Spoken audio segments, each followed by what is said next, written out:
Now, as it exists today, the free trial goes all the way through Stormblood, but also what a lot of people were talking about happening in October, that the Xbox beta would be releasing with 6.5, but from the voices and everything that's been said, it sounds like it's the 6.5 cycle. So what do you guys feel about both the free trial and when you think about the Xbox release for the beta before, because we know it's releasing in spring 2024? I think that's the right time to launch it. It gives them a lot of time to bug fix. There are a lot of long-time players that are going to take the 0.5 cycle like they always do as a chance to maybe play a few less hours. There will be others who view it as a time to play more hours, but in content that they don't typically play. So maybe they've always wanted to spend time on Deep Dungeon or grinding an old relic, and they can never fit it within their static or their RP group or whatever it is that ties up their time between patches throughout the expansion. And because this time, it's a great time to dump more time into parts of the game that maybe you don't normally engage with. But if you don't have any of those spots, those people will be away. But during that time, what keeps the population level at all, and actually typically the total population dips and then rises back up, but the only thing that keeps it from just bottoming out is we get a lot of sprouts.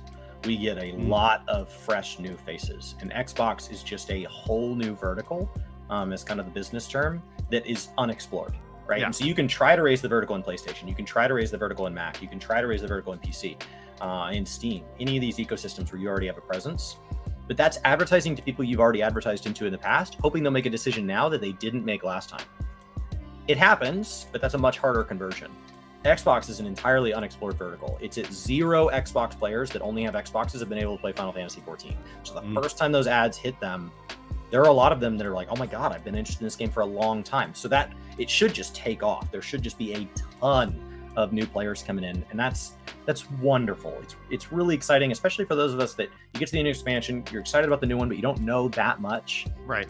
And so you're kind of just like, I'm not that excited. I want to be excited, but I'm not that excited. And seeing somebody come in who is saying things like, I'm going to love this game forever. This game will never run out of content. This game is so amazing. People told me that ARR and Stormblood are the 2 worst parts, and I loved both of them.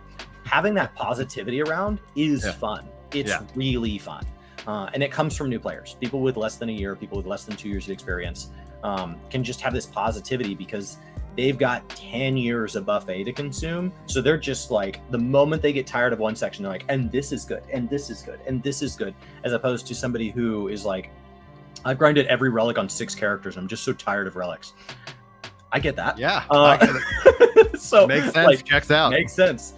It's really hard for that player to be as exciting to be around. Even though they're typically very knowledgeable and anything they have nice to say about the game is very thoughtful. The blind joy that like a new player can get is fun. It's contagious, and it's what results in these moments like Rich Cup.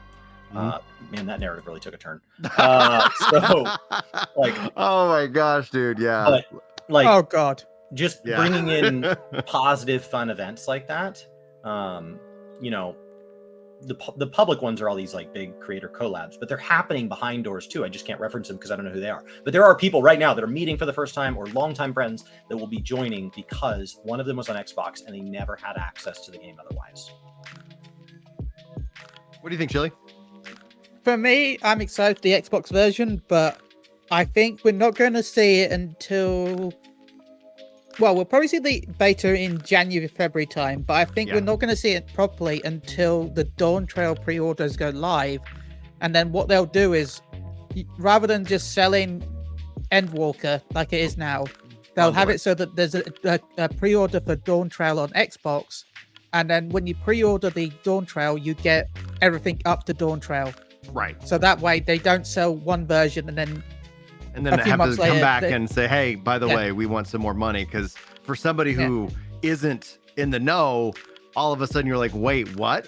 Why am I being asked for more money? I hope they do that, Chili. I think that would be a really smart thing, because you could buy Dawn Trail today and play Final Fantasy XIV today with the Dawn Trail being, released in chat. And we're hoping for June 22nd. Like, I think that seems like a reasonable time frame. That is summer, early summer. Let's Is go. that the date that people are predicting?